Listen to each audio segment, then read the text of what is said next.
On la surnomme l'Alcatraz des virus, l'île la plus dangereuse d'Europe. En mer Baltique, des laboratoires ultra protégés sur environ 1 km de long et 400 mètres de large. Comment sont conservés ici des centaines de virus potentiellement mortels pour l'homme? Thomas Mettenleiter dirige ce centre de recherche hors norme. Il fait partie de la petite dizaine de personnes seulement autorisées à s'approcher des virus les plus dangereux, comme la rage ou la fièvre jaune. Exceptionnellement, il nous conduit au plus près des cuves de stockage. C'est à moins 181 degrés Celsius. Ici, on peut conserver les virus pendant des années, des décennies. C'est là qu'il y a les bacs de stockage à des températures très basses. Mais je ne suis pas équipé pour les manipuler et je vais refermer très vite.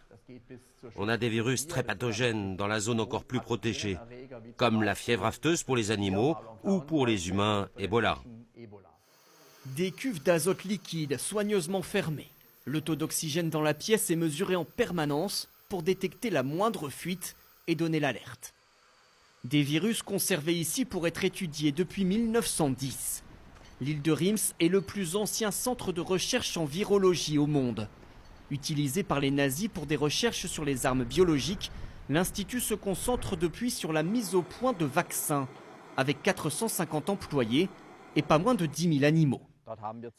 On a par exemple des sangliers. Et là, ce sont des alpagas qui produisent des anticorps très particuliers. Il n'y a pas d'autre possibilité que de tester sur des animaux pour avoir des résultats fiables. Les vaccins développés ici permettent de lutter notamment contre la peste porcine ou la rage du renard. Et voici l'animal qui propage le plus de maladies, le moustique. Et notamment cette espèce, le moustique tigre. Longtemps confiné aux zones tropicales, il est apparu en France et en Allemagne il y a quelques années. Il peut potentiellement transmettre la dengue, Zika ou le chikungunya. Le virus se répand partout dans le moustique, jusque dans les glandes salivaires.